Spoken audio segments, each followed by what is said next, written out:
সুপ্রিয় তৃতীয় শ্রেণীর শিক্ষার্থী এবং অভিভাবকবৃন্দ সবাইকে জানাই আসসালামু আলাইকুম। আজকে চলে এসেছি তৃতীয় শ্রেণীর বাংলা পাঠ 20 ঢাকায় মসলিন এই অধ্যায়ের অনুশীলনী নিয়ে।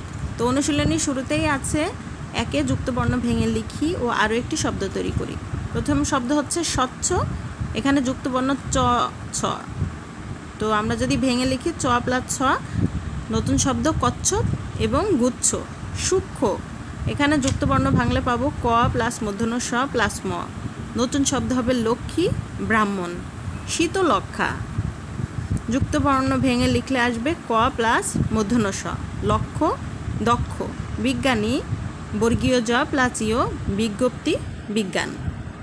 অঞ্চল চঞ্চল এবং সঞ্চয়। তো আমরা এরপর দেখব দুয়ে কথাগুলো বুঝে নিই। ফুটি তুলা মানে এক ধরনের তুলা। চরকা মানে সুতা কাটার যন্ত্র।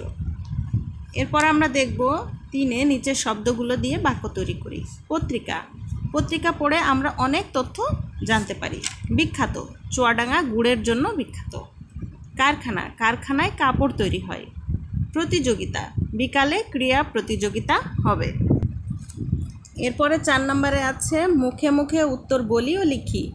কতে আছে মসলিন কি, খ মসলিনের সুতা কিভাবে তৈরি হতো, গ কারা মসলিনের তৈরি কাপড় কিনতে আসতেন, ঘ মসলিন কেন হারিয়ে গেল। তো এই প্রশ্নের উত্তরগুলো আমি আলোচনা করার আগে বলতে চাই যে যারা এ পর্যন্ত ভিডিওটি দেখেছেন আপনাদেরকে অসংখ্য ধন্যবাদ। ভালো লাগলে অবশ্যই একটা লাইক দিয়ে দিবেন, একটা সুন্দর কমেন্টস করবেন, আর আমার চ্যানেলটা সাবস্ক্রাইব করতে ভুলবেন না। তো প্রথম প্রশ্ন ছিল মসলিন কি, উত্তর হবে বাংলার পুরনো এক কাপড়ের নাম মসলিন। খ মসলিনের সুতা কিভাবে তৈরি হতো, উত্তর মসলিনের সুতা তৈরি হতো ফুটি তুলা থেকে, চরকা কেটে তুলা থেকে সুতা বানানো হতো।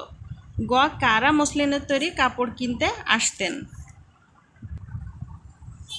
উত্তর আরব ইরান চীন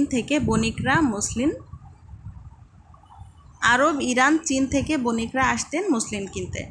ঘ মসলিন কেন হারিয়ে গেল, উত্তর হবে এক সময় কাপড়ের বাজার দখল করে নেয় কারখানার কাপড়, প্রতিযোগিতায় টিকতে না পেরে হারিয়ে যায় মসলিন। এরপর আমরা 5 দেখব ডান দিকের বাক্যের সঙ্গে বাম দিকের শব্দ মিল করি। তাঁতি, কাপড় বোনেন যিনি। বণিক, যিনি বাণিজ্য করেন। বিজ্ঞানী, বিজ্ঞান বিষয়ে জ্ঞানী ব্যক্তি। গবেষক, যিনি গবেষণা করেন। এরপরে 6 আছে ছবি দেখে বাক্য লিখি। বাংলার পুরনো এক কাপড়ের নাম মসলিন। এই কাপড় মিহি সুতায় বোনা হতো। মসলিনের জন্য ঢাকা ছিল বিখ্যাত। শীতলক্ষা নদীর পানি ও বাতাস ছিল মসলিন তৈরির উপযোগী। তো এরই মাধ্যমে শেষ হয়ে যাচ্ছে এই অধ্যায়ের অনুশীলনীর সমাধান।